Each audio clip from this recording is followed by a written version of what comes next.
Good morning, everybody. For those of you who don't know me, my name's Noel Pinkerton. I'm a Principal Advisor with the Occupational Hygiene, Health and Asbestos Unit within Workplace Health and Safety. My background is I've been with the department for about 15 years now, being a construction and industrial inspector plus a couple of other positions. I'm also a certified occupational hygienist, and Silica has been one of my pet areas for the last probably 5 or 6 years now. So, as we know, we've got the second tranche of RCS changes or regulation changes that happened over the weekend, and so that's what we're here to discuss this morning. So, in terms of the traditional owners, our event is being held on the traditional lands of the Turrbal people and the Jagera people, and I wish to acknowledge them as the traditional owners. I would also like to pay our respects to the elders past and present and the elders from other communities who may be here today. So today, as I said, talking about the RCS and the changes in the regulations and what that means in the practical sense and how to comply with it. So talking about silica, control processing, how to assess the risk and determining whether it is a high risk or not, a bit of air monitoring and health monitoring, and a couple of case studies that we have. So silica, there's two main types of silica. It's one of these things that unfortunately we can't get away with. Silica is one of the most common compounds on the Earth's crust. It is everywhere. We dig something up, it'll probably have something containing silica with it or around it. There's two main types of silica, the crystalline silica and the amorphous silica. Crystalline silica is the one that we focus on, mainly because of the structure of it, the atoms or the molecules as they are. The amorphous silica, it doesn't have a regular shape. It has a random shape, which is why it's called amorphous, and it's because of that it still has health risks, so you definitely don't want to go breathing it in, but because of the structure of it at the molecular level, it poses less of a risk to a person's health. The crystalline silica, it has a regular, repeated, rigid structure, and that's why it does have the ramifications for health risks as well. So as you can see there on the images, the crystalline solid, it is repeated, it is regular, it is there, and it actually can be it has at the molecular level can be quite sharp and jagged and cause some damage to cells. It has the same chemical formula, both types, so it's the same molecular chemical formula, but it's the structure that's the difference. So, as I said, what we're looking at is the crystalline side of things, but if you've got something like an amorphous product like glass, there's definitely still the requirement to manage the risk for dust, because you don't want to be breathing any dust in if you don't have to. So just a couple of definitions. This crystalline silica side of things, we've got 4 polymorphs of silica, the quartz, the cristabolite, the tridymite and the tripoli. They're all subspecies of crystalline silica, but when you're looking at each of them, that you group them together as crystalline silica. The differences are through the formation of rock or also the processing side of things, you can actually create the different species from one to another, but that's really getting a bit technical in terms of the heat, the pressure and all that sort of stuff. But when you're looking at any of them, you can get reports that will have different types of it, but we're all looking at it as a crystalline silica. Now, a crystalline silica substance, this is one of the new terms that we have in the regulations. It is a product that contains at least 1% crystalline silica by weight. So that's the definition that is in the regulations. It's a new definition in the regulations, but it's not actually a new definition in terms of what we've been working with. We've had it in the code for the construction code for the last 18 months, but also we've had that definition in the occupational hygiene world when we're talking about crystalline silica dusts for donkey's years. So anything over that 1% content of crystalline silica has always been determined as crystalline silica dust. Then we're looking at the respirable side of things. Respirable crystalline silica is the dust that is less than 10 micrometers in diameter. This is one of the things that size does matter when it comes to the dust side of things. The smaller it is, the more penetration you get into the lungs. It's just the way that the body, the body's designed, and that that's how the dust penetrates into the lungs. As you can see there, what we're looking at is you've got fine beach sand there. That's about 90 micrometers. That is crystalline silica itself, but is that hazardous to health? It's not as hazardous as the respirable stuff, and the reason we know that is people go to the beach all the time. You've got people who have beachside living, and they are not developing silicosis from those exposures. Okay, it's just a way that it's too big to get deep into your lungs. What you've got there is a human hair. You've got the blue size particles, which is the inhalable size, and the red, which is the respirable size. So in reality, those red size particles, the respirable side of things, they're invisible to the naked eye. You can't see them. What you can see is sometimes when you've got a beam of light, if you've got a beam of sunlight coming through a window or a projector shooting up, you can see things floating in the air. That's the respirable stuff. So with a bit of assistance, you can see them, but in reality, it's naked. It's invisible to the naked eye. And that's the problem with this thing. Sometimes people get to the point where they go, oh, there's no dust here because you can't see it, but there's actually dust here because it's the respirable side of things. So as I mentioned, the definition for crystalline silica is actually built into the regulations. The new regulations are have the number 529 with a letter after it. That's just the way that there are. So 529A is the definition of crystalline silica. And as I said, it includes those polymorphs. And that's the way it's written out in the legislation. Now, in terms of more definitions, processing. Processing is what we're actually worried about when it comes to the crystalline silica substances. If you have a crystalline silica substance sitting there and nothing's happening to it, realistically, there's no dust being produced, so it's not an issue. It's when you start the processing on it. Now, the definition of processing has a whole range of definitions that is included there, but it's not an exhaustive list. In essence, what you're looking at is when you're doing some high energy process on a crystalline silica substance. In reality, when you've got some mechanical or thermal process that you're doing, that you're changing the state of the material. So as you can see there, you've got power tools, road headers, quarrying, and it's the products that you don't think about sometimes that are the ones that will catch you out. So we've got a case study later on about a dentist. So in terms of these regulations, they're not specific to any industry. Previously, we've had the managing the exposure of respirable crystalline silica in construction and manufacturing of construction elements code of practice, which was specific to the construction industry and the manufacturing of construction elements. If it didn't fall within that scope, it wasn't applicable for that code. This legislation applies to every industry. Now, as I said, respirable dust. What's the issue with it? It gets right down deep into your lungs. You've got a picture on the right there of a human facial hair. What you can see there is the white spattering on it are respirable crystalline silica particles. That facial hair was actually taken from somebody who was wearing a respirator with some stubble, and that hair was inside the respirator. So when we're looking at controls, we need to make sure that they're effective, because that was what was on that facial hair. You can only imagine what else got into that person's lungs for that short time. Now, that was a controlled experiment, but that's just the reality of it. If you don't have effective controls, people are breathing this stuff in.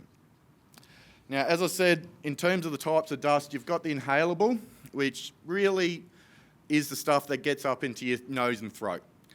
If you've ever been camping, if you've ever been gardening and the likes of that, and you spend the next 2 days blowing your nose and you've got all different types of mucus coming out when you blow your nose, that's the inhalable dust being trapped up in the body, up in the upper respiratory system. That's just the way the body works. Then you've got the thoracic lungs, thoracic dust, which in reality is probably a line from your armpits up. That's where that gets caught. And the body can get rid of it through the mucociliary ladder, and again, you either sneeze, spit it out, or generally what will happen is you bring it up, swallow it, and it gets excreted through the body that way. The respirable dust is the finest stuff, and it reaches the alveoli in the lungs. And when that happens, it causes scarring through a process where the cells in there can't actually get rid of it. And the problem with RCS is actually toxic to those cells. So those cells are doing their darndest, but in reality, they were set up to fail from the get-go because the particularly fresh-cut RCS is toxic to those cells, so the body can't function the way it does. It does attempt to, but it just gets overloaded with the amount of dust particles in there. And that leads us on to silicosis. The main health issue that we find from respirable crystalline silica is silicosis. It's not a new disease. It's not something that we've thought up in the last few years. It's something that has been around for millennia. The ancient Greeks, ancient Romans, they knew that their slaves in the quarries were lazy and died early. They just didn't have a name for the disease that they had. The exposure is probably, well, I would hope to say that is a lot less nowadays, but the process is still the same. They just didn't have the name for the disease back in the day. And in essence, what it does is, over time, you suffocate yourself just because the oxygen can't get through the lungs into the bloodstream. And that, what you see there, lungs are meant to be like, it is like a wet sponge. If you've actually handled a lung, it's completely different to what you think it should be. It's effectively like a wet sponge that absorbs the oxygen and the nutrients to go through. That there is a person who's experienced a lot of dust exposure, and you can see it becomes rigid, it becomes brittle, and quite frankly, it just can't move. So that's the main disease that we know about respirable crystalline silica, and that's the reality for a lot of people. The latest stats are we think there are about 600 people a year dying from silicosis. That's 600 people that we do not need to have died from a disease that is entirely preventable. Now, you've also got different types and other lung diseases such as COPD, bronchitis and lung cancer, but silicosis is a specific disease that is related to respirable crystalline silica exposure. Now we've spoken about all the doom and gloom. What do we need to do to prevent it? The regulations say a process done on a crystalline silica substance needs to be controlled. What does that mean in layman's terms? Effectively, you need to have an effective, is the key word, effective engineering control. That can be isolation. That can be an enclosed cab. That can be water suppression. That can be local exhaust ventilation. That can be on-tool extraction, or a combination of the lot. But you need to have an effective engineering control in place.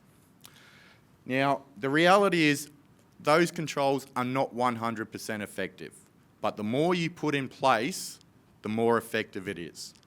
In reality, what we want to see is it's working as it has been designed by the manufacturer.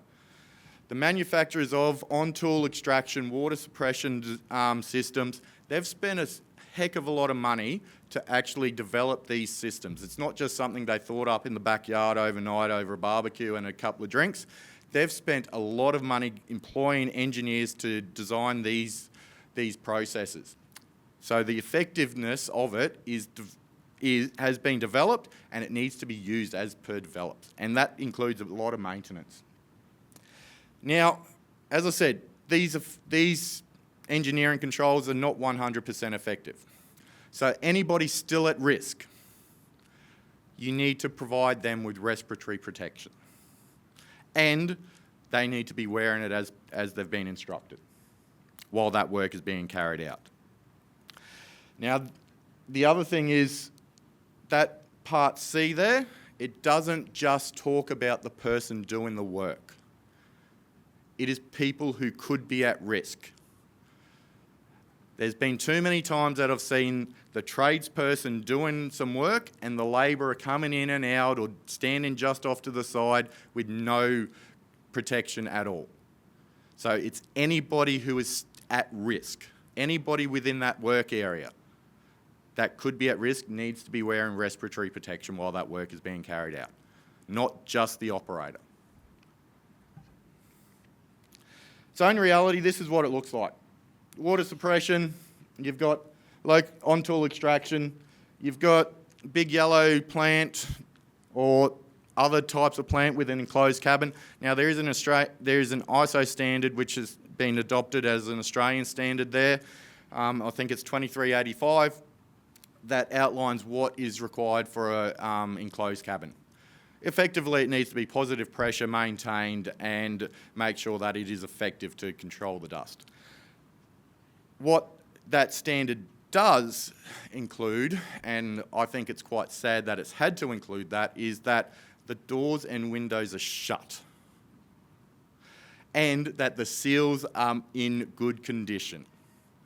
Unfortunately, that standard has had to be written to that degree because people will have designed these beautiful positive pressure cabins and the AC is not working. So what do? You leave the window open to get some fresh air in. That's like wearing your respirator on the top of your head. Absolutely useless. So there's an entire standard around that. And then we look at the respiratory protection side of things. So it's a systemic process that we're looking at.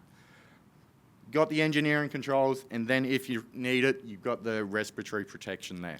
And that is done as per manufacturer specifications. So in terms of assessing the risk, how do you determine if it is high risk? Well, that's up to the business to determine. You have to go through that process. Effectively, what it says is every process is high risk until you prove otherwise. What do you need to take into consideration? Well, we'll go through that in a second, but once it's assessed as high risk, you need to make sure that you develop a silica risk control plan. You need to provide training to the workers and those who are affected by the task. You need to undertake air monitoring as per Regulation 50, and I'll explain that in a little bit, and same with health monitoring as per the health monitoring requirements. Now, if you determine that it's not high risk, you still need to control it.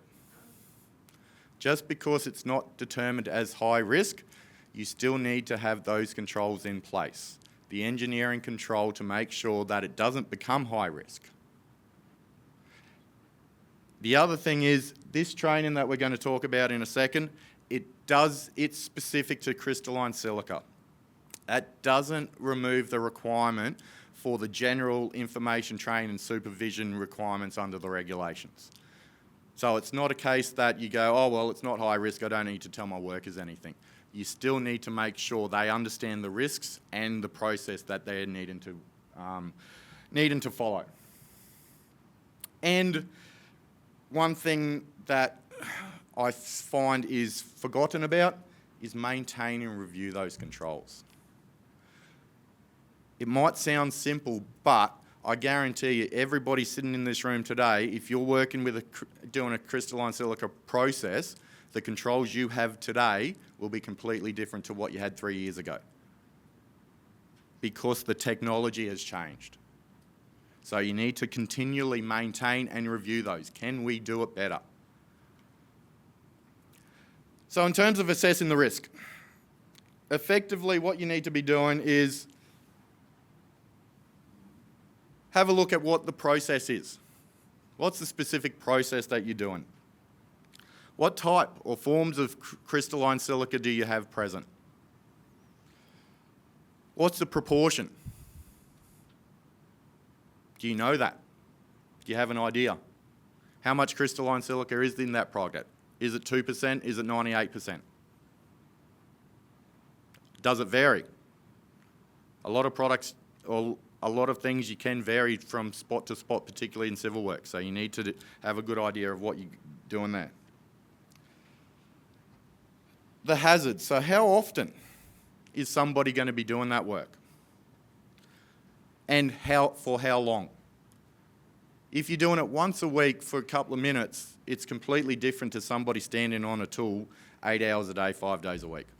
Completely different risk profile.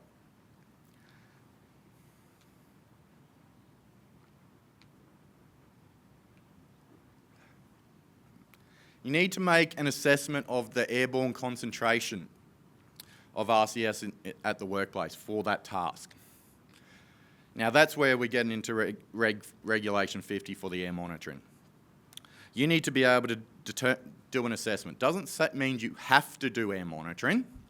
There are other resources that can give you an indication as to, okay, we're doing this task this often or for this long per day, we're going to be in this sort of a control band. But what you do have to do is to make sure that you understand that control banding and have a good, justifiable, reasonable explanation as to why you have assessed it as above or below half the exposure standard. Has there been health monitoring done in the past? That will give you an indication of past exposures. If you've got a health monitoring issue or somebody who's got early diagnosis, I really, really hope that you would go out and review those controls straight away.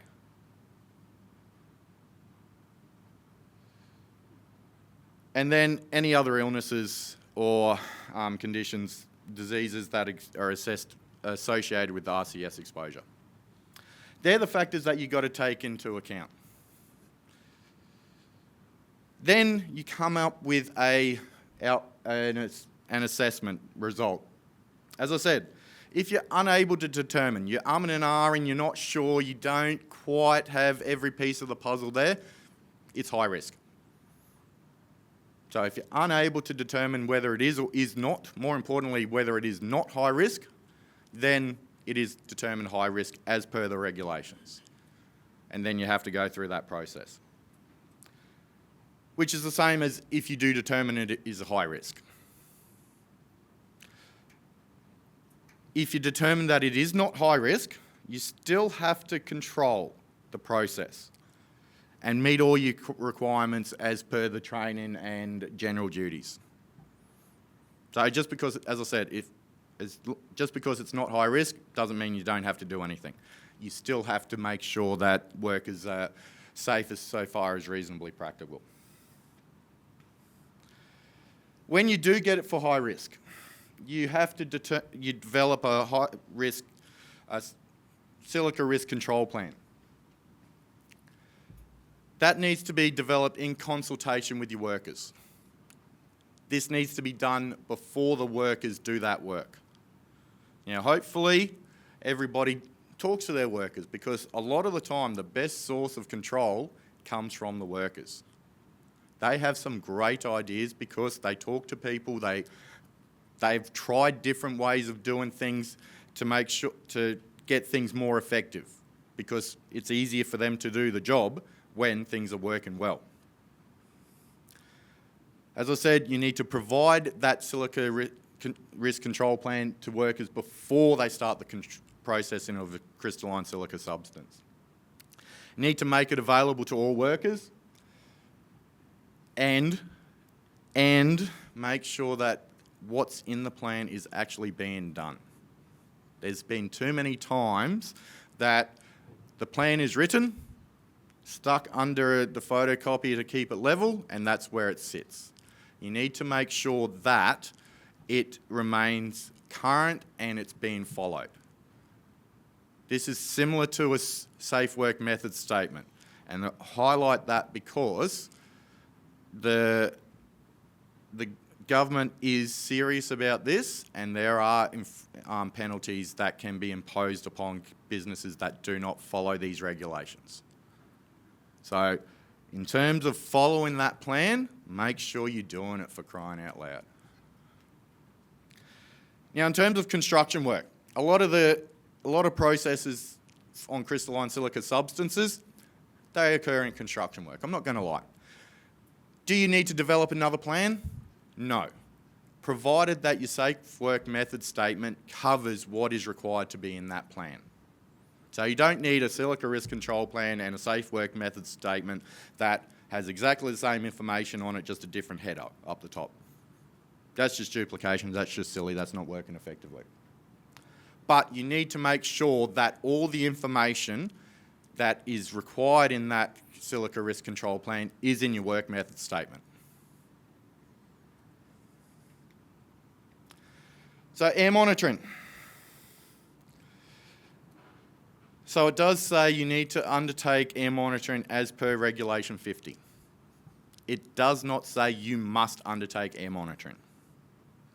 Regulation 50 says you need to undertake air monitoring if you are uncertain on reasonable grounds whether or not the airborne concentration of RCS at the workplace exceeds the workplace exposure standard, or monitoring is necessary to determine whether there is a risk to health from RCS. So what does that mean in practicality?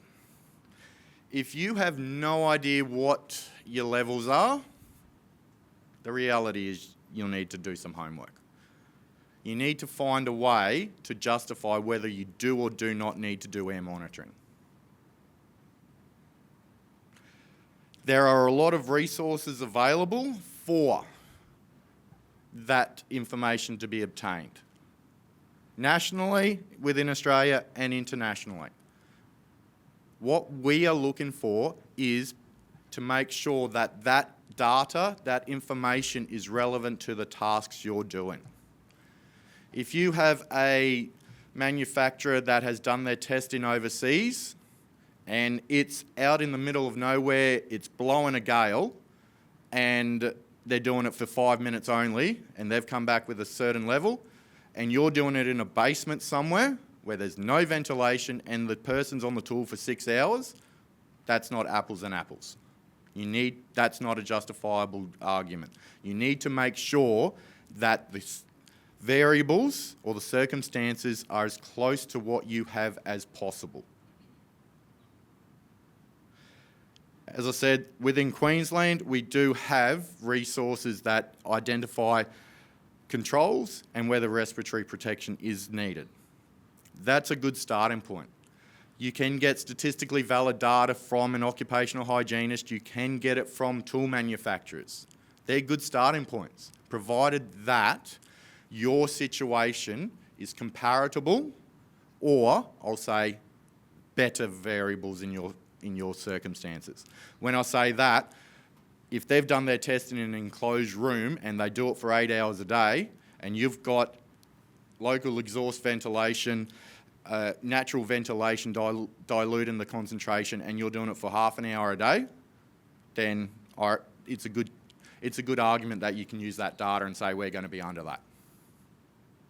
So that's what you need to make sure you do.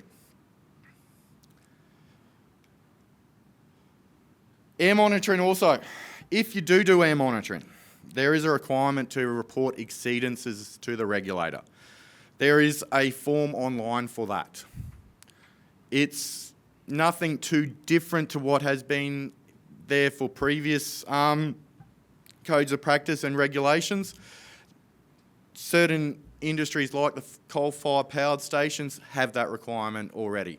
It's just built into the regulations now that anybody doing air monitoring, if you have an exceedance of your exposure standard, you need to report it to us. What we do with that information is we'll do an assessment and determine what the best way forward for that is. Is it a case that it's an automatic slap on the wrist. No, we want to make sure that you're aware of it and you're doing something to prevent higher exposure in the future. Okay? In terms of your records, again, not new, must be retained for 30 years and be available for your workers who are exposed to RCS or doing those RCS processing. Okay, so you need to have a system, a storage method to make sure that you can keep that for 30 years.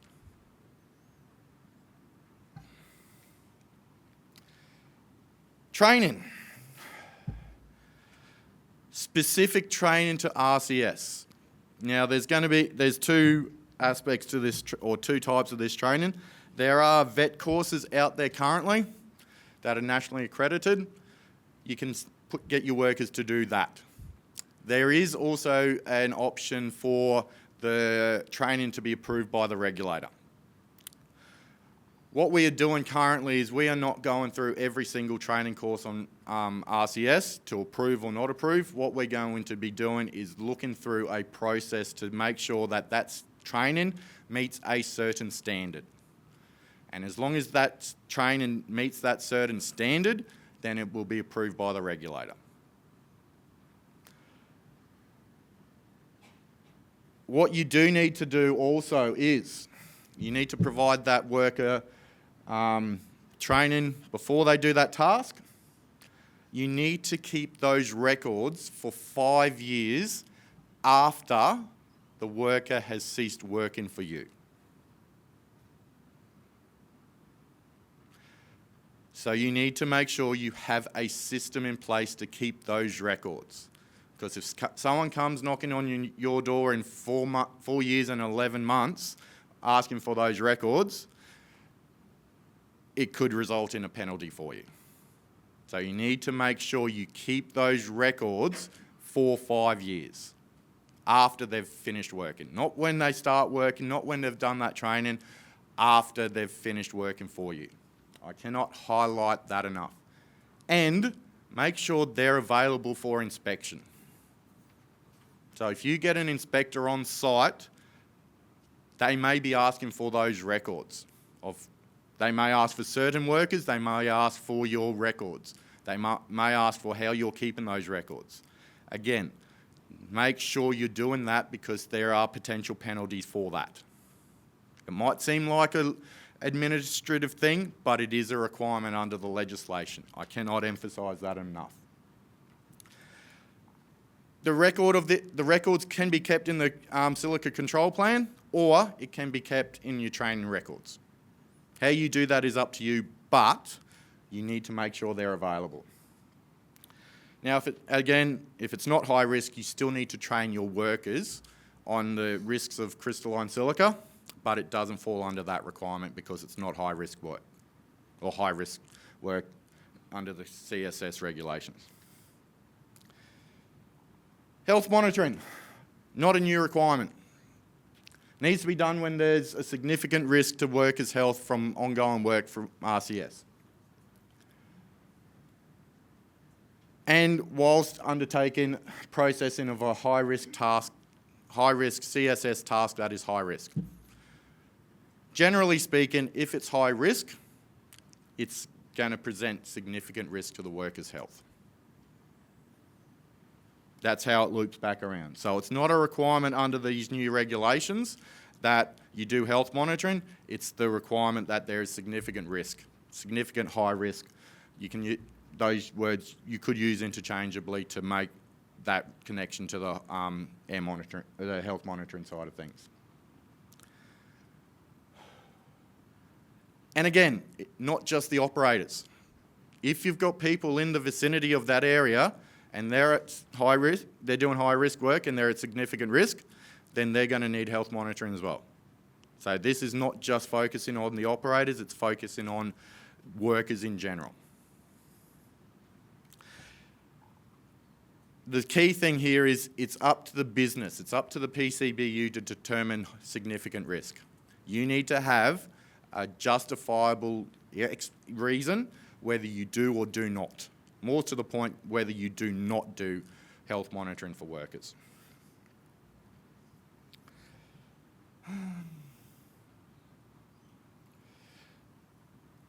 This table's on our website. It really explains whether or not health monitoring should be done or not. So if you've got a exposure level that is well below the level of harm, well below the exposure level, and your known controls are in place, then you don't need to do health monitoring. Exposure is at a level that could harm health, and you've got known controls in place, then health monitoring is not required. If you don't have all the known controls in place, health monitoring is more than likely required. So that table there is on our website at the moment to give you a bit of a understanding of where we sit. I'll leave that. Health monitoring records. Again, you need to make sure you have a system in place to keep the records.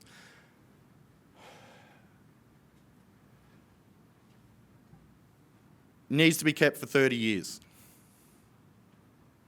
The reason for this is, for why the records need to be kept for so long, is that silicosis takes a while to become symptomatic and become, well, not just symptomatic, but be able to detect it by health monitoring.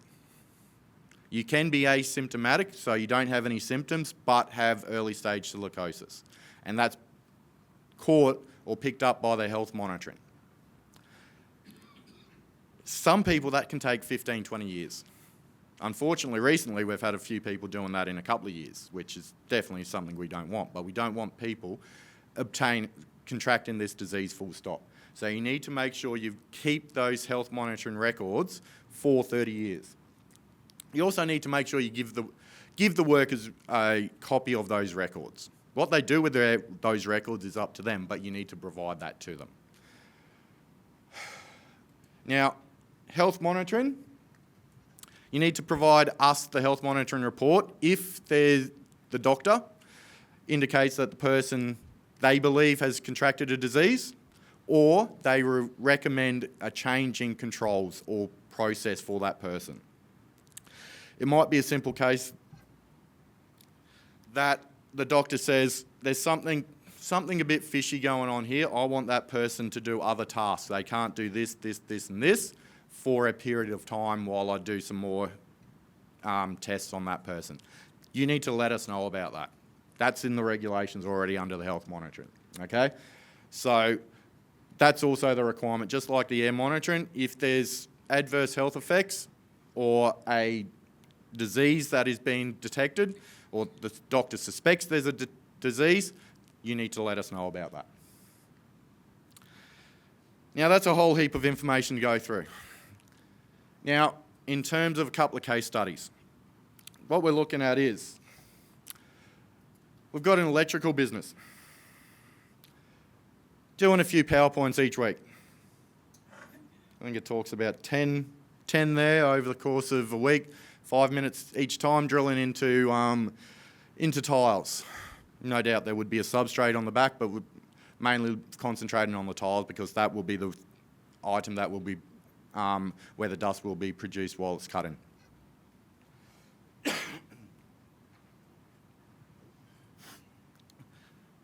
They've done their homework. It's about 30% crystalline silica in the product. Now, also part of their homework, they've gone, okay, we're going to be drilling. We're going to put a engineering control on the drill. That's fairly commonplace nowadays, isn't it? They've got a HEPA system on the drill. So looking at that, they've done the process of, okay, 5 minutes per task, 10 times per week, 50 minutes in the week, 50 minutes over 40 hours. That's not quite 1/40th of a work week. We've got a good engineering control in place. We're fairly confident that the exposure standard is going to be below half the exposure level is going to be below half the exposure standard. It's not high risk. And they've documented that process as to how they've landed at that conclusion. Okay, fair enough. It's not high risk. But they've still got to make sure they've got it's controlled, which they've done. Need to make sure their workers are trained. They've got the general training duties and information and supervision. So they've done that assessment and it's not high risk. That's where they stop in terms of these regulations. Still got it controlled because that comes before the assessment, but they've still got to manage the dust and make sure that the people are competent of doing it, okay?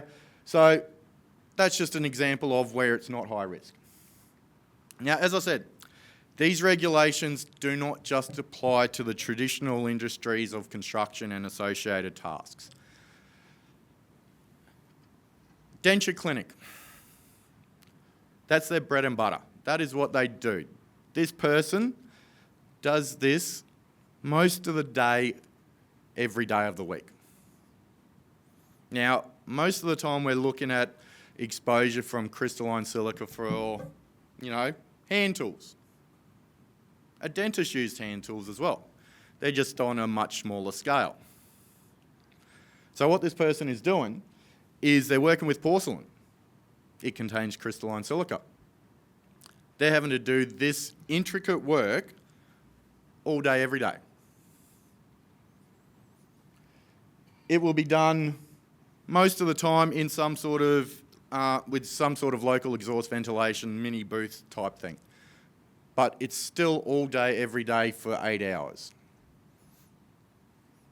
Porcelain, I won't say a high, but definitely over 1% crystalline silica. So that assessment they've done, okay, it is high risk. So then they have to go through that process of developing that silica risk control plan in consultation with the workers, putting those controls in place, getting that training for those workers or associated workers, because it's not just the person who's doing the work. It could be the lab assistants, the technicians, those sort of people who are coming in and out for periodic training or periodic timings.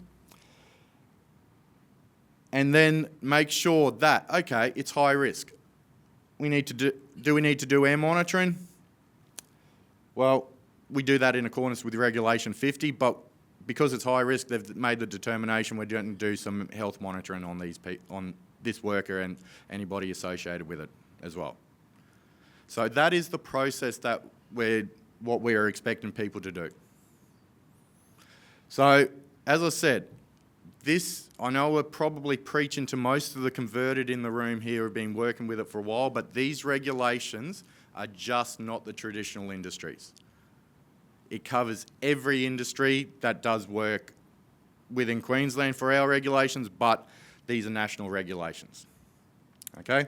So in terms of that, just highlights that you need to be careful for the tasks that you're probably not used to seeing captured by the code or previous regulations that do now fall under these current regulations.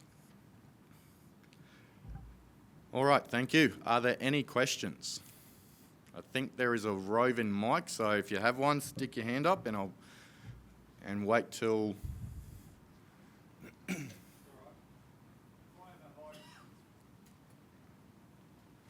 To start with, good presentation, thank you.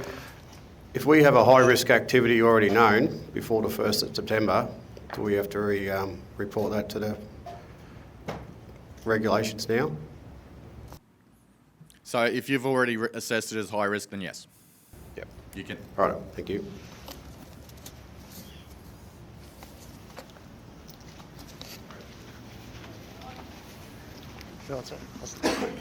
Oh, you're right. Oh. Thanks. Thanks for the preso, mate. Really good. One thing I had a question about, which is, as a principal, the requirement to forecast the 12 months worth of work and report to the regulator. You're talking about engineered stone legacy work? Yep. Which I'm guessing is essentially the same thing, right? Well, without going too technical, there's 2 tranches it's been called, so 2 stages. Engineered stone was the first one. The crystalline silica is the second one. But, yep.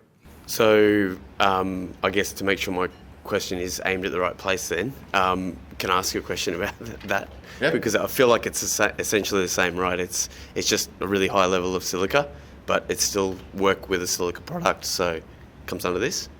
Yes. Yep. Okay, cool. So as a principal requiring the forecast the amount of work over the coming 12 months, my question is the purpose of that reporting, what happens to that information, and in a scenario where the reporting is required, if you are a PCBU directing or allowing the work to be taking place, is there a risk, and does it matter if there's a risk of it being reported multiple times for the same work? So if I'm the principal and we know that we have a trade coming in to remove a stone benchtop or process it in some way, we are having to identify the jobs over the next 12 months where that could happen, and that could be 20 jobs, 10 jobs, 30. The trade that we employ also as a contractor has to report on that same stuff, plus the broader suite of whatever they're doing. And then the worker, if it's a sole trader, for example, coming in and doing it, are they also reporting? So it's kind of being reported 3 times. So I just understand the purpose of that. So for this set of regulations, there's no reporting of tasks to the regulator. So the engineered stone legacy work is a requirement to be notified to the regulator by the PCBU doing the work. So it's on the business that will be doing that work to forecast, and if there are significant changes, put a new notification in that lasts for 12 months. So engineered stone is a crystalline silica substance, but only the engineered stone aspect requires legacy stone notifications. So for tasks that are currently what you would a PCB would determine high risk, we don't need notification of every single task because, quite frankly, we're going to block up every server in the state from that side of things. So the only notifications we require from this set of regulations is if you've got an exceedance from air monitoring or a health monitoring aspect, which is already there. So in terms of the high-risk work or high-risk tasks or high-risk processing that require the silica risk control plan for this, we do not need notification for that. So it's only the engineered stone legacy work that does that. So effectively, if you're working on engineered stone, legacy work, minor repair, disposal, notify us. Everything else we don't need to know. Okay, thanks, mate. And just on the silica control plan, I noted it looks like that from the presentations done in New South Wales a week or so ago, it looks like you mentioned it briefly, if your swims meets the requirements, then it's okay, you don't need both, right? Yep. Okay, great. Just a question about, it seems like when Part C talks about where a person is still at risk, it kind of feels like what they're really saying is you're going to assume that anyone is anyway because your controls aren't always 100% effective. Mm-hmm. So you're always going to need those extra, the respirator, and you're going to need to make sure, you've got everything regardless of whether it's essentially a high risk, deemed high risk or not, because you're still generating respirable silica dust in some quantity. Mm-hmm. So you would say anyway, like that process flow, it seems pretty much like just you don't really need to say, oh, well, I've said it's high risk or not, because you're still adopting all the controls anyway, right? Effectively, what we would be looking for there is, best practice is always as low as reasonably practicable, so put as many controls in place as possible. What effectively that provision is talking about is if you can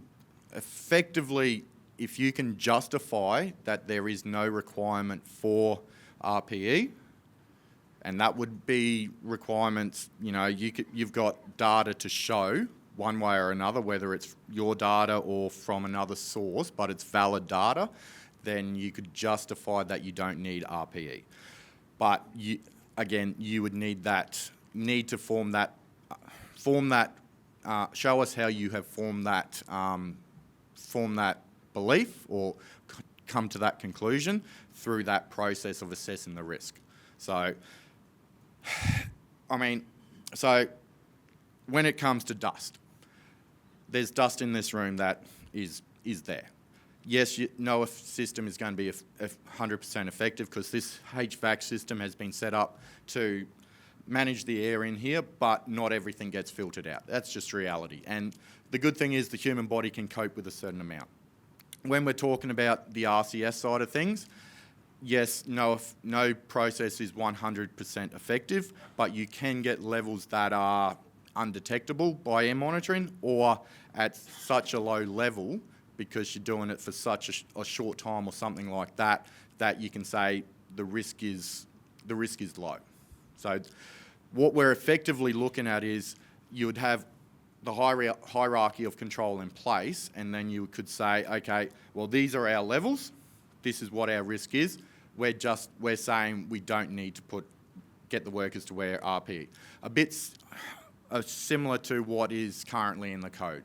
There are certain controls for certain tasks, and if you're doing the work for a certain time frame, that's when the code says that RPE is not required because those levels are at that lower end of the side of things. So effectively what that provision is saying, put your engineering controls in place, and until you can justify that RPE is not needed, wear RPE. Thanks for that. And sorry, I've got two more questions. Sorry, everyone, on training. So regarding the training, again, as a principal engaging contractors to do the works, so we train our guys in-house on silica risks based on the code. You said that we could provide to the regulator the training and they will tell us if that is suitable. Did I hear that right? No, so what we're doing currently is instead of assessing every training course, there is the vet courses that are automatically accepted under the regs. What we're doing is we're going through a process of saying this is what's going to be needed to be done in the training, and then if it fulfills all those requirements, then it is approved by the regulator. And so you guys are going to be providing that? Yes. Okay, well, thanks for clarifying that. That's great. And as the principal engaging trades, subcontractors, how far does our duty extend to ensure that they have then trained their workers to that standard? Ultimately, the requirement does fall back on the PCB doing the work. However, in saying that, I guess you've got the PC requirements under, and I can't remember what part of the legislation is, to make sure that arrangements are in place to make sure that certain things are done. And that's where it would come down to for a principal contractor to have those arrangements in place to say, this is what we require, who does what, and have that arrangement in place to make sure that it is done. It's just not a one-way process that, hey, this is what we require. You need to do your checks and balances to say, okay, they're doing what we require of them, and to make sure that it's on a continual review process. Yeah, great. Thanks for confirming that. Cheers. Mine was also on the training, so that can be provided in-house as long as it aligns with the vet training you're talking about? Provided it falls under the category of approved by the regulator, yes. Yep, and that can be done in-house with their own people, yeah? Cool. And the other thing, is there any requirements for permits in relation to working with silica? Permits? Permits. Licenses, none from us, no. Cool. That's it. I think there was one up the back.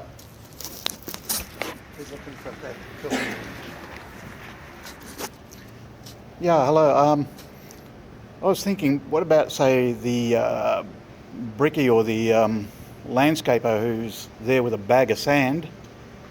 At what level would they have to be doing their risk assessments or their training and understanding of the PPE required when, you know, they're going about just Yep. that sort of activity? So in terms of risk assessment, I mean, generally speaking, a risk assessment needs to be done for every task. Does it need to be written? No. Is that best practice? Yes. You also need to be looking at the product that you're working with in terms of, you know, your brickie or your landscaper. Are they getting sand that is screened? And sometimes you can get sand that is screened that does not contain respirable particles, or washed, or etc. And if that's the case, then if you're not breaking it up, you're not using it in as moulds or anything like that, then you could be fairly confident that your levels of respirable crystalline silica are, well, it may be less than 1%, otherwise it's relatively low. Do you still need to control that because you've got dust? Absolutely. So that's where I guess looking at the risk assessment, you need to understand what your material is and what percentage of crystalline silica is there, but also what's becoming airborne as respirable crystalline silica. If you're not doing a mechanical or thermal process on it, and it's not, and you've got a whole heap of crystalline silica there, but you're not generating RCS, then your process is probably not fitting under this requirement. I guess it's no different to if you're looking at a brickie and they're moving the bricks, they've got those bricks have a whole heap of crystalline silica in there, but the labourer, they're not generating any respirable crystalline silica by just moving it. As soon as they hit it with that block saw, grinder, whatever, that's when the respirable fraction becomes present. So that's where the risk assessment process will branch out depending on the product and the task.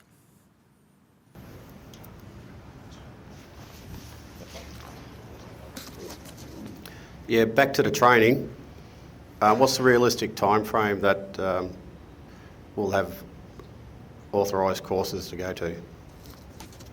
Do you mean in terms of current ones from the vet side of things? Yeah. Or I believe they're currently out there.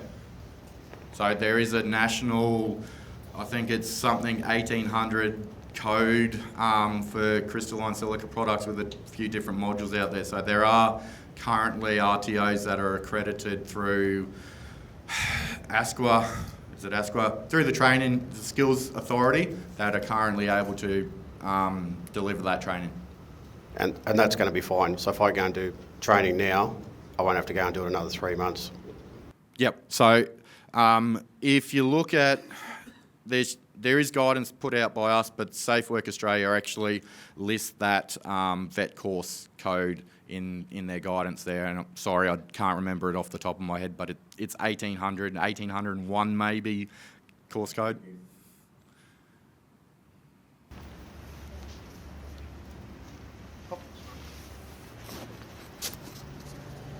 Sorry, one more question. A couple of months ago, I thought I was just scanning the exposure limits, and in Victoria, I saw something about recommended limit of 0.02. And is there sort of visions of the 0.05 dropping in the future at all? Or? Short answer is yes. Don't quote me on the dates, but I think it's 2026. The workplace ministers last year agreed to drop in the crystalline or RCS exposure standard to 0.25 in 2026, and that's the current trajectory as to where it is at the moment. All right, I'm just noticing it's 8 o'clock. But feel free to grab some more food, tea, coffee, mingle. But thank you very much for coming.